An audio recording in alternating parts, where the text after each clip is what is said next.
बौद्ध युवक विक्रम गायकवाड याची 8 फेब्रुवारी रोजी झालेली हत्या ही आंतरजातीय विवाह केल्यामुळे करण्यात आल्याने सदर प्रकरण हा ऑनर किलिंगचा असून त्या दृष्टीने तपास होऊन सर्व संबंधितांना अटक व्हावी अशी मागणी रिपब्लिकन पक्षाचे परशुराम वाडेकर, माजी उपमहापौर डॉक्टर सिद्धार्थ धेंडे व रिपब्लिकन युवा मोर्चाचे राहुल डंबाळे यांनी केली आहे। याच मुद्द्यावर मंगळवार 18 फेब्रुवारी रोजी सकाळी 10 वाजता भोर येथील तहसील कार्यालयावर भव्य निषेध मूक मोर्चाचे आयोजन आंबेडकरी चळवळीतील पक्ष संघटनांच्या वतीने करण्यात येत असल्याची माहितीही यावेळी पत्रकार परिषदेत देण्यात आली। विक्रम गायकवाड या तरुणाने लगतच्या गावातील सवर्ण समाजाच्या मुलीशी आंतरजातीय विवाह केला होता। सदर आंतरजातीय विवाह मुलीच्या घरच्यांना मान्य नसल्याने विवाह मोडण्याचा प्रयत्न मुलीच्या कुटुंबियांनी केला होता। तसेच मुलीला व विक्रमला जीवे ठार मारण्याच्या धमक्या देखील दिल्या होत्या।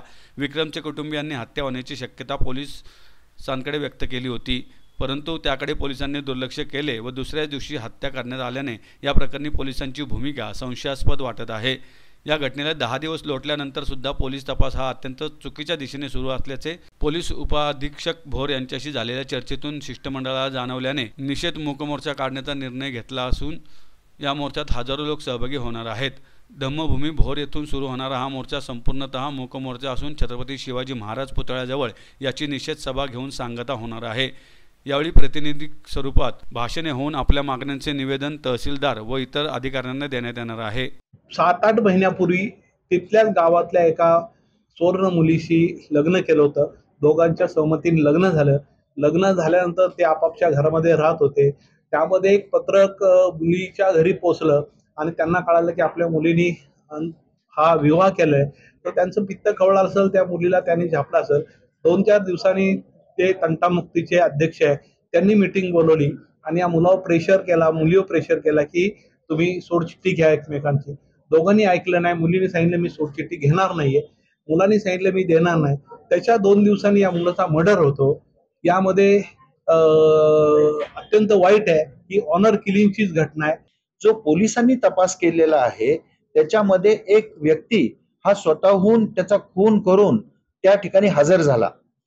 खून झाल्याची वेळ, तो हजर होण्याची वेळ आणि त्याच्यामध्ये मुलगा जो आहे तो भोर मधनं 8:30 वाजता स्वतःची 4 व्हीलर घेऊन तो महाडच्या दिशेने जाताना 2च किलोमीटर अंतर चालू गेल्यानंतर त्याचा फोन अनट्रेसेबल होतो आणि नंतर 10:40 त्याचा फोन पुण्याच्या मार्केटमध्ये सापडतो। हे इथे सापडल्यानंतर या इथे फोन सापडतो, ह्याचा अर्थ काय? तो मुलगा सुशिक्षित आहे, तो मुलगा MPSCचा स्टुडंट आहे, तो मुलगा बॉडी बिल्डर आहे। त्या मुलाचं त्या सवर्ण मुलीबरोबर लग्न झाल्यानंतर लग्नाच्या घटनेमध्ये त्या मुलीच्या घरी पत्र जातं खात्याचं की ह्यांचं लग्न झालेलं आहे। त्या मुलीचे घरचे येऊन ह्यांच्या गावामध्ये येऊन तंटामुक्ती अध्यक्षाकडे येऊन एक नाही 2-2 वेळा बैठका घेतात, ह्यांच्या कुटुंबियांना बोलवत नाही आणि त्याचबरोबर त्या मुलावरती दबाव टाकला जातो, मुलीवर दबाव टाकला जातो की आपलं त्या जातीबरोबर जमत नाहीये म्हणून आपण हे लग्न मोडावं।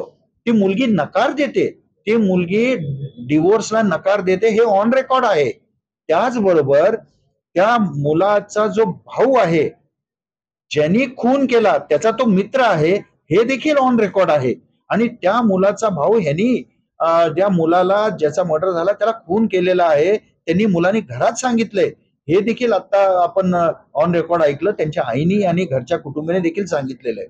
म्हणजे स्पष्ट होतं की लग्न झालं त्याच्यानंतर ज्या घटना होत गेल्या ती क्रमवारी जर पाहिली आणि ज्यांनी खून केलाय तो रात्री 2:30 वाजता येऊन पोलीस स्टेशनमध्ये स्वतः हजर होतो, तर हे सगळं प्लान्ड ब्रुटल मर्डर आहे, ऑनर किलिंगचं, असा स्पष्ट या ठिकाणी एक संकेत आम्हाला वाटतो। एक स्पेक्युलेशन आम्हाला हे वाटतं की this is a clear case of honour killing आणि म्हणून त्या दृष्टिकोनातून तपास पोलीस काहीही करताना दिसत नाही। म्हणून आम्ही सर्वांनी कार्यकर्त्यांनी जिल्हाधिकाऱ्यांना भेटून निवेदन केलं की SIT मार्फत निवेदन करावं आणि आपल्या सर्व माध्यमातून आम्ही या ठिकाणी सांगू इच्छितो, माननीय मुख्यमंत्री ज्यांच्याकडे गृह खाते आहे त्यांना आम्ही हे सांगू इच्छितो की या महाराष्ट्र राज्यामध्ये ज्याला आपण पुरोगामी राज्य म्हणतो, इथे सर्व जाती धर्माला समान न्याय संविधानाच्या मार्फत मिळावा ही आपण भाषा बोलतो तर आपण गृह खात्यातर्फे पारदर्शक पद्धतीने SIT तात्काळ स्थापन करून तो तपास त्यांच्या मार्फत करावा आणि पारदर्शक पद्धतीने ह्या पीडित कुटुंबाला न्याय मिळावा ही माफक अपेक्षा सर्व आंबेडकर चळवळीतील कार्यकर्त्यांच्या वतीने मी आपल्याला करत आहे।